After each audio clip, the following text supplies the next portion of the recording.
Kadang ada gini, ada perempuan yang menganggap bahwa kalau ada perempuan lain hebat, itu jadi saingan. Nah itu kan nggak boleh. Ya. Jadi memang dari SMP ke SMA, itu aku cukup terbilang murid yang atletis. Jadi memang ikut ekstrakurikuler kan, waktu zaman dulu-dulu tuh. Jadi renang ikut, atletik ikut, paskibraka ikut, pokoknya rajin ikut semua ekstrakurikuler. Kalau Sobat Femela pengen tahu ya, dari tadi pagi saya udah ngikutin Mbak Kade dan luar biasa, sangat fit sekali, lincah kemana-kemana. Nelly lincah.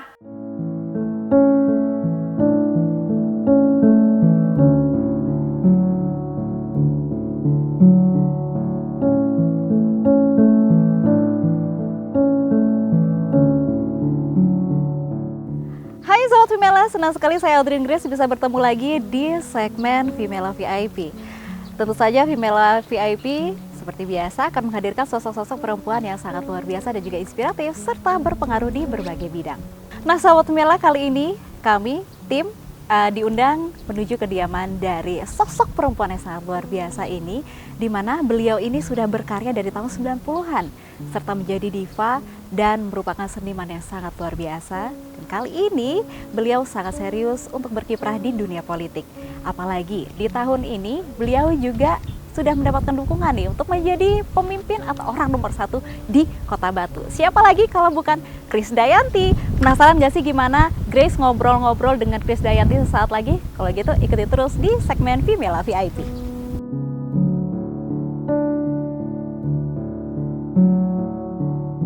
Makanya apa kabar? Ya apa kabarnya? Ini kan di Malang toh. Kabarin di Batu. Di Batu, saya lebih tepatnya.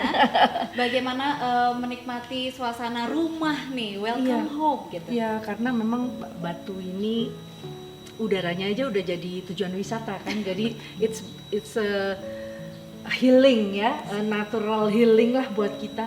Ya, oke, kalau gitu kita kayaknya sambil duduk aja. Kok kayak saya punya rumah ya?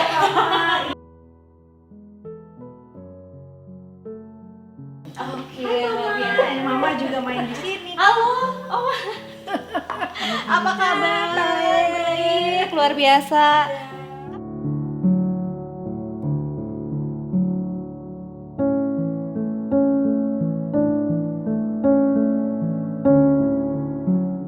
Oke, sekali lagi selamat datang Mbak Kade di Femela VIP. Senang sekali karena Sobat Femela pasti menunggu-nunggu nih obrolan kita berdua. Luar biasa. Boleh sekali lagi mungkin nyapa? Oke, jadi ini Femela VIP. Wah, berarti kita yang ada di dalamnya dan juga yang hari ini stay tune untuk menyaksikan apa yang sedang kita obrolin ini. Very very important person dong ya. Betul sekali.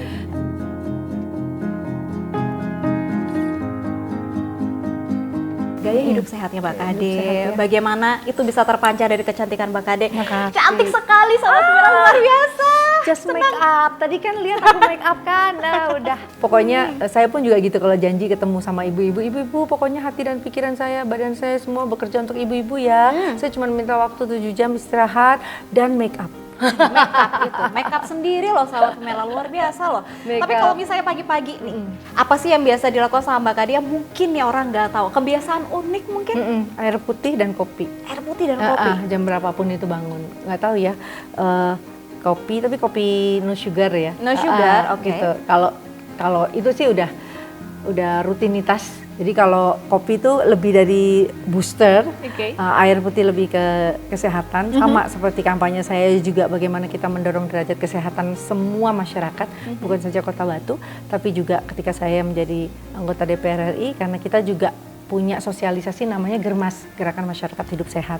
Nah semoga nggak berhenti di saat kita kerja aja, dan kalau orang Jawa Timur bilang tuh diketok tular gitu, jadi ditularkan kepada lingkungannya bagaimana memang kesehatan ini menjadi hak hidup paling fundamental untuk seluruh masyarakat Indonesia, walaupun kita punya undang-undang yang baru untuk negara sebesar ini, undang-undang kesehatan juga baru ya, 2023 disahkan. Masih banyak juga gesekan di antara berbagai kepentingan, tapi saya yakin ya mudah-mudahan ya, memang kita tuh kan negara besar. Betul. Maunya ngasih kesehatan gratis, tapi kan gimana pun alat-alat kesehatan, gimana pun juga para profesional yang teknokratik yang bekerja ini kan perlu anggaran. Nah itu mungkin masih sulit ya, makanya kita terus harus bisa membantu masyarakat. Dan poin pentingnya adalah ketika kita yaitu tergerak untuk melakukan gerakan hidup sehat, dan itu dimulai dari saya. Saya gitu. Saya dulu. Nah kalau dari Mbak Kade sendiri kan body goals banget. Body goals banget gitu. Apakah ini kebiasaan yang sudah Mbak Kade lakukan sejak dulu atau baru-baru ini nih Mbak Kade?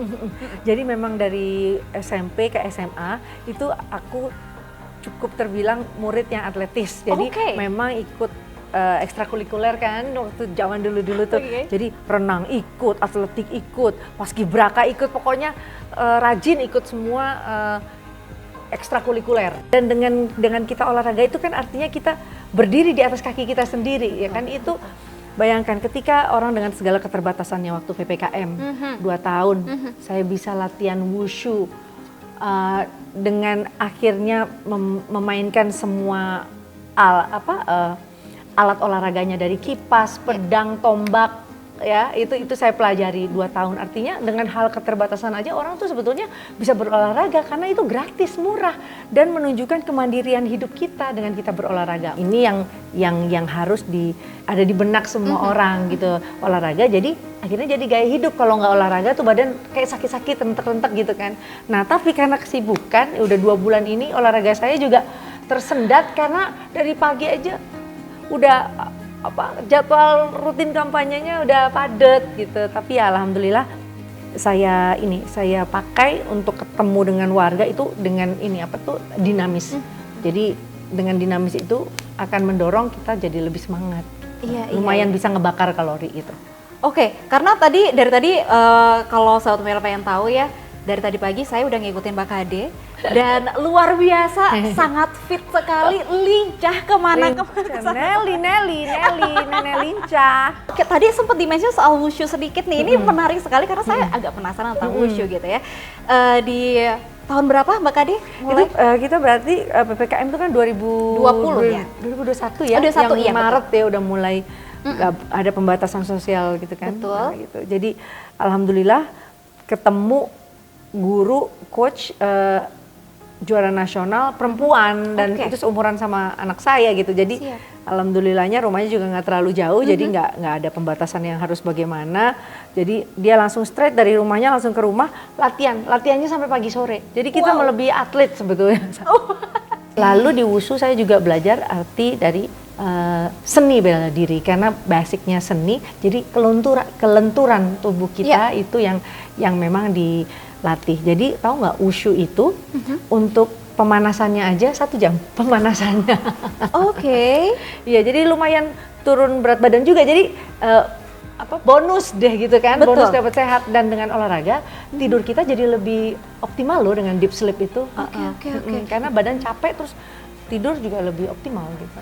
Berarti ketika masa-masa seperti ini yang dimana Mbak Kade harus kesana kemari, kemudian mobilitas tinggi, itu sangat mengganggu juga, sangat membantu juga. Sangat karena latihan stamina itu dengan endurance dan juga nafas yang lebih baik ya, pernafasan yang lebih baik gitu. Jadi beruntung juga karena penyanyi, jadi kebantu juga gitu. Jadi stress release juga ya. Stress release banget. Nah dari tadi saya juga ikut Mbak Kade nih untuk ikutan ketemu sama lansia-lansia di puskesmas seperti itu ya, dan bertemu dengan anak-anak kecil juga. Nah kalau Mbak Kade melihat bagaimana sih mungkin ya di Kota Batu sendiri mengenai lansia-lansia seperti itu, kepedulian Mbak Kade terhadap kesehatan mereka, mungkin perempuan-perempuan yang juga sekarang agingnya juga lumayan cepat seperti itu ya, bagaimana sih concern Mbak Kade di situ? Ya makanya kan Kota Batu ini dengan 15.000 lansia, ada lansia madya 60 tahun sampai 69 lah, itu lansia muda, lansia madya itu 70 hingga 79, dan lansia lanjut. Nah itu ada satu sosialisasi yang mana membuat mereka tetap dengan komunitasnya merasa berdaya. Mereka kita berikan kelas untuk baik itu menyanyi, mewarnai, latihan motorik gerak gitu. Terus itu sangat menstimulate. Karena itulah kita ingin memberdayakan lansia ini lebih tangguh gitu ya, dengan dia bisa membuat kristik, terus masih bisa kumpul dengan komunitasnya, dan alhamdulillah dengan rencana-rencana kami untuk memberikan insentif 300.000 untuk tiap lansia madya di skema 500 lansia per tahunnya, ini per 6 bulan dan sampai 1 tahun, ini semoga bisa lebih mensejahterakan. Dan soal juga puskesmas ini bisa menjadi tempat untuk memberikan layanan kesehatan secara dari bayi hingga lansia. Kalau dulu kita ngomongin puskesmas itu kan puskesmas posyandu itu kan kayaknya hanya untuk baby aja gitu. Nah, sekarang semua siklus kehidupan bisa dilakukan pelayanan kesehatannya di posyandu, karena memang posyandu itu kan ya memang masih swadaya masyarakat. Tadi kalau kita lihat ada di tempat-tempat depan rumah orang, atau yang kadang bersinggungan dengan kali, tadi ada sampah yang kita lihat. Nah, makanya kita perlu gerakan-gerakan yang cepat bisa memberikan solusi untuk warga kalau untuk lansia ya gitu.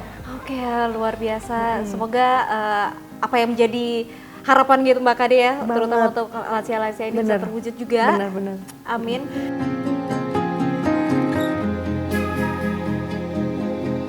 Apa sih perbedaan terbesar yang Mbak Kade rasakan gitu sebagai seorang politikus dan sebagai seorang artis atau seniman begitu? Karena saya ini lahir dari keluarga yang biasa-biasa saja. Mama juga single mom dari kecil ya, tapi alhamdulillah kasih sayang dari orang tua, kedua orang tua saya, dan dua-duanya ini kan mengalir darahnya ke tubuh saya.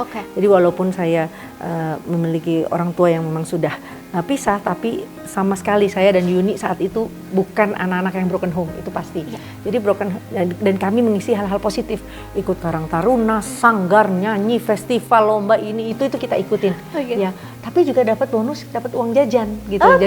Jadi karena dari kecil seneng mengisi waktu dengan hal-hal yang positif, akhirnya itu yang membuat saya terbiasa juga ikut OSIS, dan akhirnya saya tahu organisasi. Lalu organisasi saya juga punya kesempatan, alhamdulillah juga ada faktor Gusti Allah paringi banyak hal-hal luar biasa, kesempatan lomba dalam dan luar negeri, ya akhirnya kita punya daya juang yang besar. Nah, ketika kita seni ini memberikan peran yang begitu bagus sampai akhirnya punya panggung-panggung besar dan memberikan label diva, akhirnya kita punya kemampuan untuk bisa terus serve, melayani kita. Tapi alhamdulillah dengan privilege saya sebagai artis, saya bisa keliling dunia gratis, bisa naik pesawat gratis, ngerasain hotel-hotel mewah di dunia. Akhirnya karena prinsip saya melayani, akhirnya itu juga bertumbuh dalam diri saya. Akhirnya saya terjun ke politik yang begitu luar biasa. Buat saya politik ini adalah kehidupan. Saya di politik memperjuangkan emansipasi dan kesetaraan. Di politik juga saya memberikan pemberdayaan untuk semua orang, bahwa kita sebagai warga negara harus tahu hak dan kewajiban sebagai bentuk keseimbangan. Bahwa saya di DPR RI kemarin, saya pikir kok saya kayaknya insecure ya, kok semua kayaknya punya profesor, dokter dengan legal titel yang luar biasa, sementara orang mengenal saya hanya dengan sebagai penyanyi. Tapi ternyata yang terpenting kita hidup itu wisdomnya, ketika kita mau membantu, mau berbakti, mau berbuat untuk orang lain. Buat saya itu yang membuat saya, basic saya kenapa saya terjun ke politik.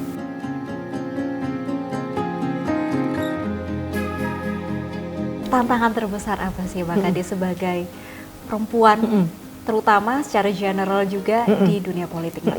Ya memang kan kalau perempuan ini punya stigma gitu loh, bahwa kita tuh ada di negara yang masih terbatas sekali secara kita bicara gender gitu ya. Sementara kalau kita bicara perempuan, semakin banyak perempuan yang tampil di ruang-ruang publik, kan artinya perempuan bukan hanya sebagai objek pembangunannya, tapi juga menjadi subjek arah kebijakannya. Memang harus lewat politik. Kita pun jadi kepala daerah juga didorong oleh partai politik. Jadi memang yang menaungi semua, baik itu yang ada di pasar, yang dibicarakan ibu-ibu di tukang sayur, bapak-bapak di bengkel, itu semuanya yang diomongin basicnya kan politik gitu. Jadi ini sangat-sangat memberikan semangat dan kesempatan kepada saya bahwa politik ini perempuan nggak bisa dalam sekat-sekat ya. Ketika perempuan dan wanita bekerja ini kita maknai sebagai satu kesatuan. Karena perempuan kita tuh masih ada yang berpikir kalau perempuan tuh hanya kerja domestik. Salah, bukan saja kita sekarang nggak cukup bermitra dengan suami kita untuk memberikan penguatan ekonomi keluarga. Memang nggak cukup, tapi perempuan akhirnya bisa bekerja, bisa berdaya, dan perempuan dan juga ibu rumah tangga dan perempuan bekerja ini harus menjadi satu kesatuan agar perempuan tidak merasa guilty meninggalkan anak-anak mereka di rumah gitu. Apakah Mbak Kadin melihat bahwa dukungan perempuan di Indonesia ini sudah sangat-sangat mumpuni untuk mengajak lebih banyak perempuan lagi untuk terjun di dunia politik dan mengerti, paling tidak mengerti dulu gitu mengenai politik. Bagaimana? Ya artinya juga jangan kita punya stigma bahwa perempuan itu nggak boleh kerja di bidang politik. Memang kan kita Indonesia ini masih sangat mengangkat derajat, martabat, bibit bebet, bobot dan lain-lain gitu ya. Memang kalau perempuan bisa punya absolute power untuk juga bisa bersama-sama berjuang untuk menjadikan setiap rumah tangga ini punya peran-peran sebagai perempuan ini sebagai tidak saja memberikan budi pekerti kepada anak-anak tapi juga memberdayakan keluarga-keluarga seluruh Indonesia ini untuk menjadi tonggak berperan untuk menjadi tonggak pembangunan dari dalam masyarakat yang paling kecil, yaitu rumah-rumah tangga kita. Perempuan nggak boleh berhenti untuk terus berkarya, dan memang bentuk partisipasi perempuan itu memang harus dipositifkan terus. Kadang ada gini, ada perempuan yang menganggap bahwa kalau ada perempuan lain hebat itu jadi saingan. Nah itu kan nggak boleh. Ya.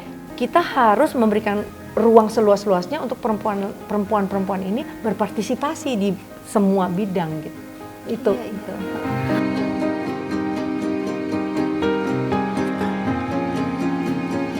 Bagaimana Mbak Kadin menunjukkan diri sebagai seorang pemimpin, tetapi juga menunjukkan sisi kelembutan seorang ibu. Ya paling saya lihat mama gitu ya, mama yang sangat menjadi mentor hidup saya gitu. Dan pemimpin perempuan bukan berarti banyak sekali ya pemimpin perempuan yang berhasil. Ya saya tentunya dengan segala keterbatasan, saya masih belajar, saya masih terus mencari hal-hal positif untuk terus bisa mengamati, meniru dan mengembangkan hal-hal positif yang ada di depan mata saya untuk saya bisa terus bermanfaat untuk hidup saya. Saya cuman bilang bagaimana ya Tuhan, ketika saya masa tua saya ini saya nggak jauhkan diri saya dari rasa malas. Gitu. Makanya saya terus walaupun hanya berdampak untuk lingkungan kecil saya, alhamdulillah bisa berdampak untuk orang lain dan lebih luas kan lebih bagus gitu. Betul sekali, luar biasa.